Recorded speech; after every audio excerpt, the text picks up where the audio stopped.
mind is shaped by relentless crisis, but as you know, every crisis is also an opportunity. Even when reality seems dark, there's always some lights that never go out.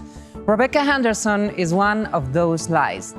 She is a professor at Harvard University and a member of the board of directors of two renowned public corporations. Henderson is also an expert in innovation and change, as well as the author of the book Reimagining Capitalism in a World on Fire. But Rebecca Henderson is also an optimist. In her recent article, Reimagining Capitalism in the Shadow of the Pandemic, she talks about that things that we took for granted, like having dinner in a restaurant or hugging friends. Would we ever return to normal times?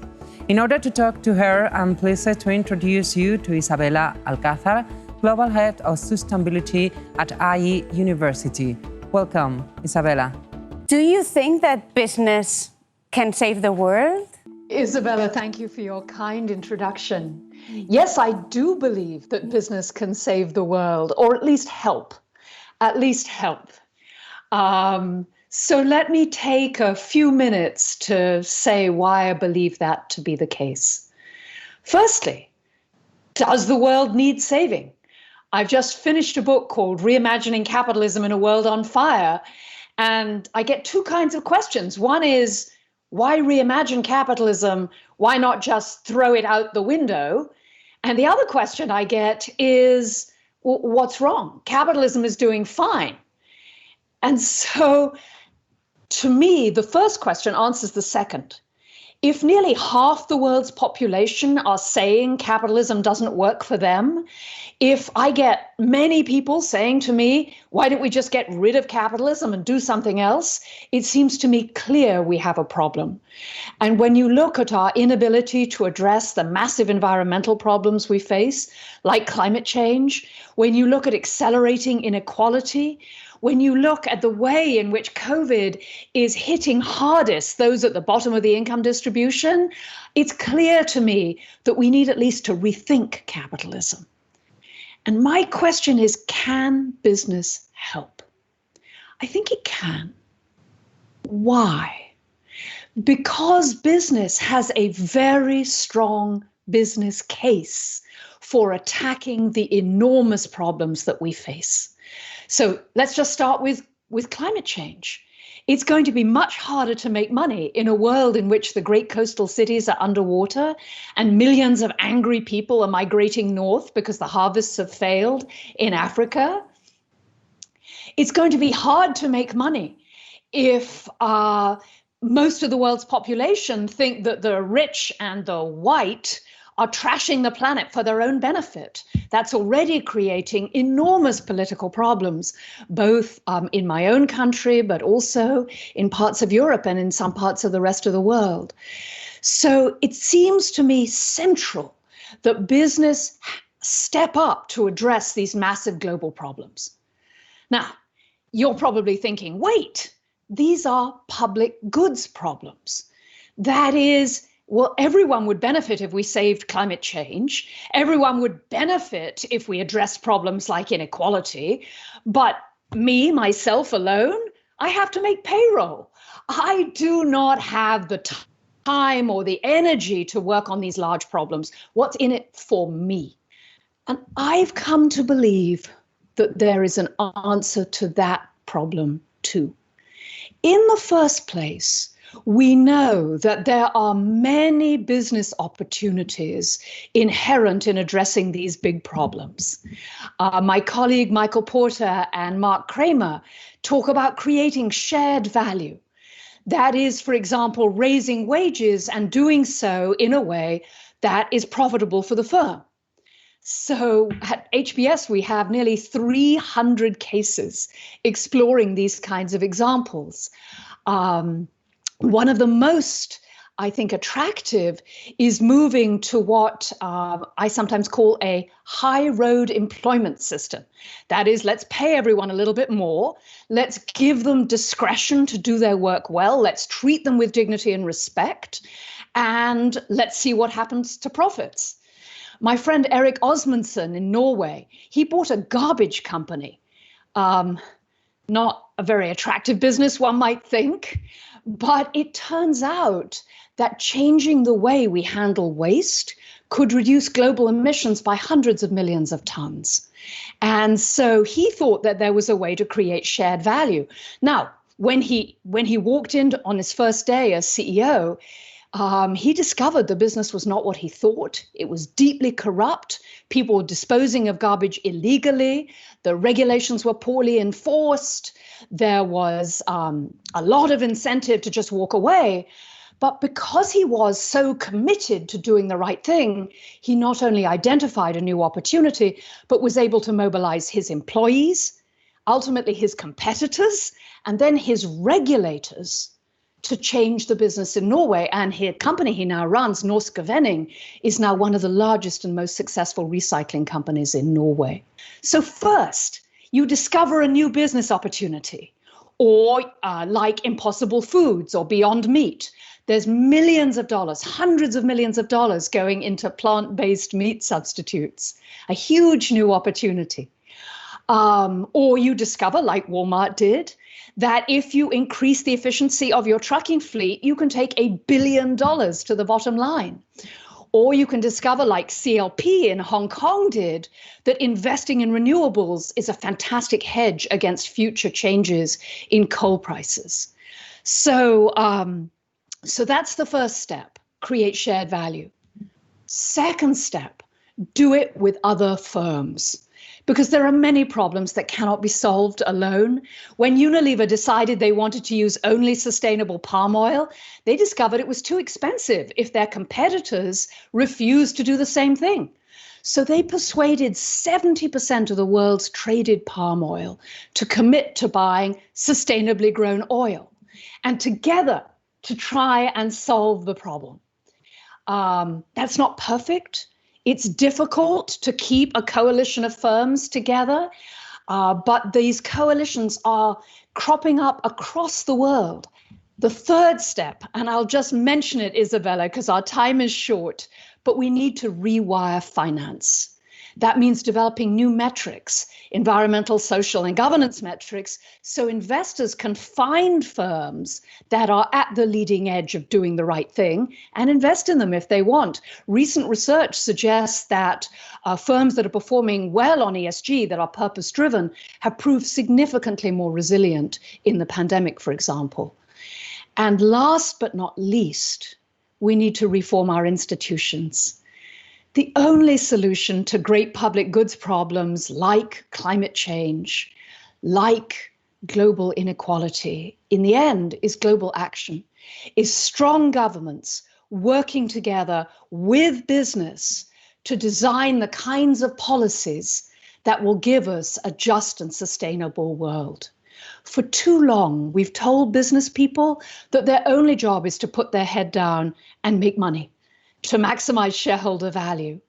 But it turns out that if the easiest way to maximize shareholder value is to flood the political system with money, or to invest hundreds of millions of dollars in denying the reality of climate change, that doesn't maximize shareholder value in the long run.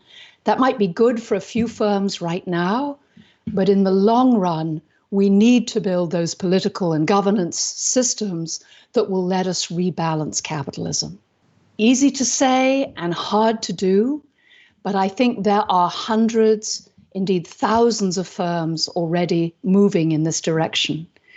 One of the great pleasures of being a business school professor, at least for me, is that every week I hear from entrepreneurs who are active in this sector, who have fabulous ideas in food, in transportation, in energy, in infrastructure, in consumer goods that will address environmental issues, or have very different models as to how they employ people that create great jobs with dignity and respect.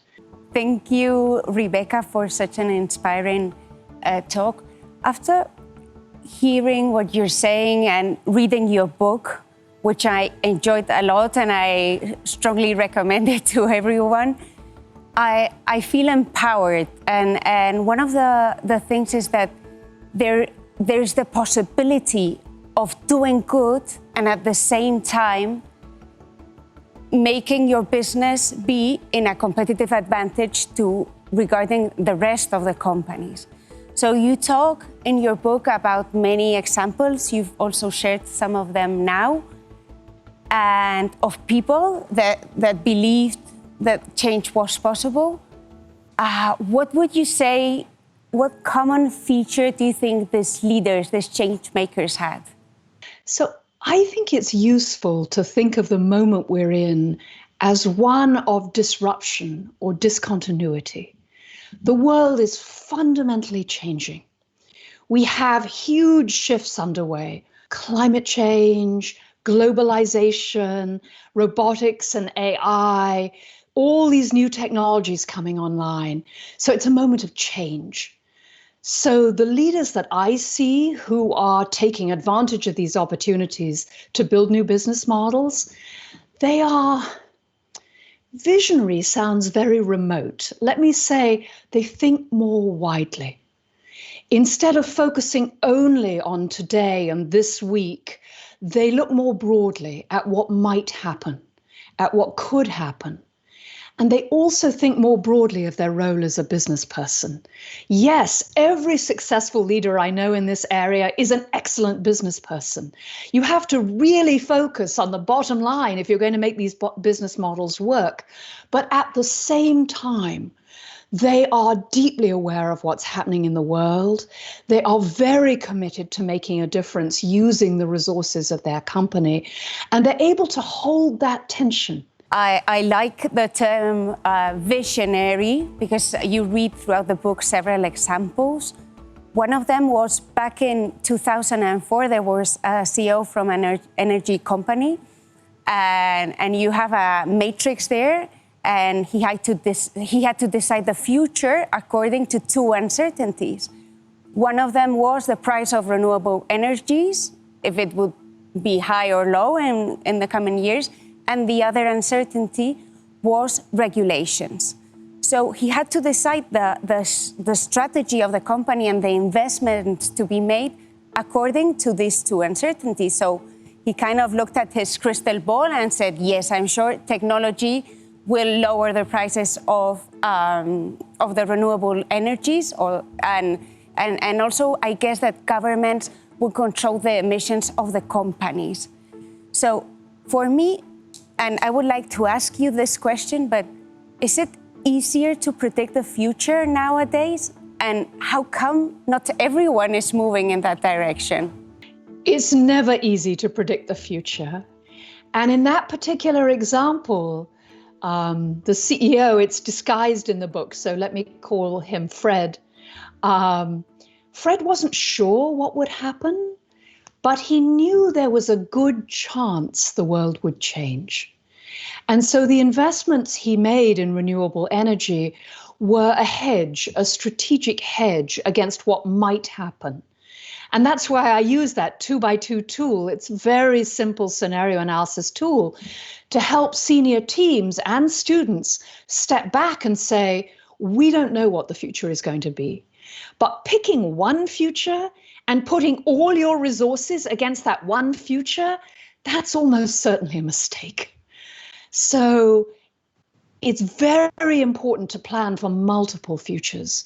Now, why is it so hard still for so many business people to really understand how profoundly the world is changing? I was the Eastman Kodak Professor of Management at MIT for more than 20 years. And that was a coincidence, but a deeply ironic one, since all my early research, those first 20 years of research, were all about why is it so hard for large organizations to change? Why is it that entrepreneurial firms so often see where the future is going, but the large firms, they're like, nothing is happening, I won't make any money, I'm too busy. I mean, partly because it's hard. It's hard when you're running an organization to see that things need to change. You have a team that are focused on operating excellence, that have been promoted and cut their teeth on the skills required to run the existing business. And now suddenly you're saying, You know, in the waste business, it's not about throwing everything into a hole in the ground. It's about bringing in a high-tech machine where you put a car in at one end and all the parts of the car come out at the other end as aluminium and steel and cobalt and nickel and everything that went into the car.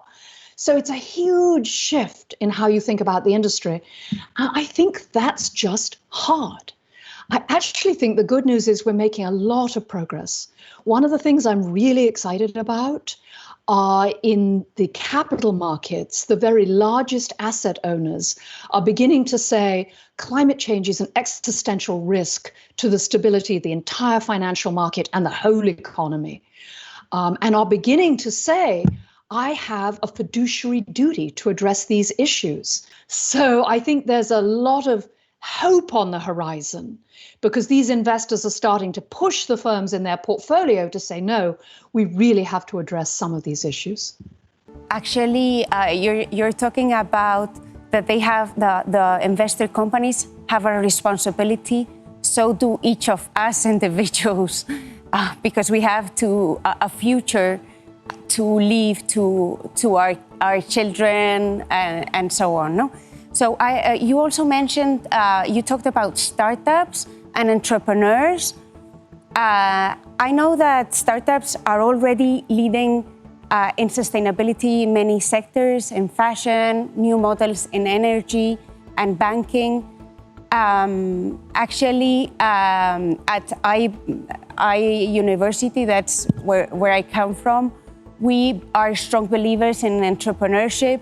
We know that, like, I think it's 95% of our students, they want to change in their career. Obviously, not all of them go and start their companies, but 30% of them, yes, they do.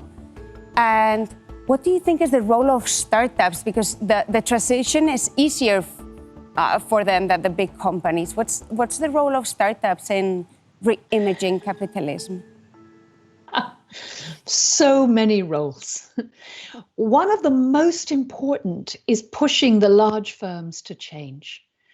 Sometimes when I work with very large companies and the CEO says, look, I want to change my organization, what can I do? I say there were two things that will really help you change. The first is almost going bankrupt, but I really don't recommend that. So it's really not a good way to discover you have to change. The second is watching the entrepreneurial firms, because the entrepreneurial firms have so many great advantages. One is they're not encumbered by the old way of thinking about things. They can see that we have to move away from eating so much meat, particularly beef, and that we're going to have to find a new way to eat something that looks like meat that generates less carbon emissions. And so you've got literally hundreds of firms trying to grow meat in vats. Or another entrepreneurial firm I know about knows that there's mining is creating enormous environmental damage and we're running out of a lot of key minerals. And so they're looking to mine minerals from the bottom of the deep sea, from modules, great huge rocks at the bottom of the deep sea. Now, I say this to you and you're probably like, really? Seriously? But this is the genius of entrepreneurs, is they're looking in really unusual directions. The second great advantage of entrepreneurial firms is they have no money. Now, I know that doesn't sound like a great advantage, and we spend a lot of time working with entrepreneurial firms, helping them access resources. But having to be really focused on the bottom line, having to count every dollar, means you really listen to the marketplace. You really listen to what your customers and your employees want. And one of the things both customers and employees want right now is products that they believe will help build a just and sustainable world. So customers, as yet, won't pay more for sustainably produced products or services, but they will switch. If you offer them the same product, same values, same price, and you tell them, and this here, we're treating our workforce well and we're not creating environmental damage, they will switch. Unilever claims, and I believe them, that their purpose-driven brand are growing 40% faster than their more conventional brands. That 73% of Unilever's growth now is from their purpose-driven brands. And the other thing that entrepreneurial firms are picking up is you get the best talent. The employees really want to work. People, young people particularly, but I don't think it's just young. Many people want to work for a company which they feel can make a difference. And that is really driving change.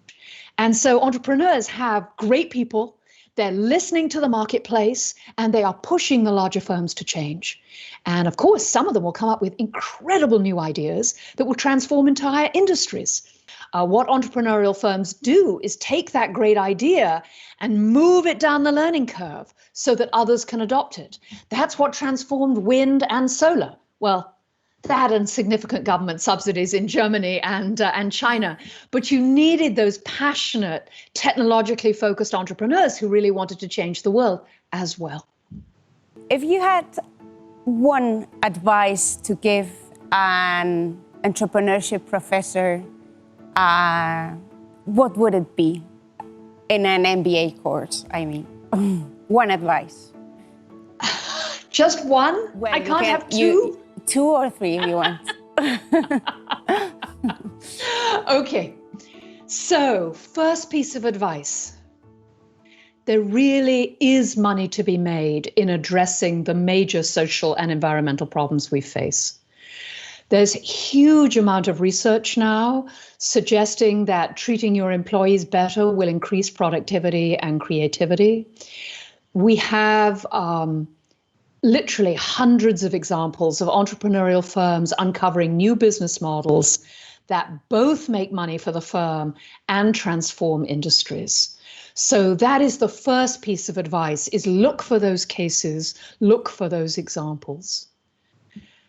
The second piece of advice, because I do want to, is this idea that business has a responsibility beyond simply making money. That in the end, if all business does is focus on profits, and if business takes shortcuts, if it seems, it's just easier not to pay attention to labor conditions in my supply chain, it's just easier to keep using fossil fuels, even though solar and wind might cost 3 or 4% more, but that's not up to me. That if we keep doing that, we risk losing the institutions, the world that has made us so prosperous and so free. So that business has a broader responsibility. Not that means that firms should lose money, not that means you don't have a responsibility to your investor, but it does mean that as a business person, you should pay attention to politics. I say business should be aware of civics, not politics, that saying and being willing to say in public that a strong democracy is important, that strong civil society and a free media is important to the success of business. That is really important. It's a big thought. It's a big thought to land at the end of a talk like this. But I really believe it's true that if we have the technology and the resources to solve the problems that we face, but it will require real partnership between business and government, and a private sector that is committed to helping government be democratic, transparent, accountable, and capable. And it's that partnership that we need in the end. What barriers did you have to overcome during these years? Has the mentality changed? Are students now demanding this type of courses? Should it be everywhere in every program? What do you think? I think it should be everywhere in every program. And you're very kind to talk about the work that I've done at Harvard. But there are many business school faculty at hundreds of business schools who are moving in this direction. In the United States, I think about the amazing work being done at Yale and Michigan and a number of other really brilliant business schools. And In my own country, I'm British. I think of all the work that's being done at Oxford and Cambridge in this area. So Harvard is not at the leading edge. Don't tell anyone from Harvard I told you that.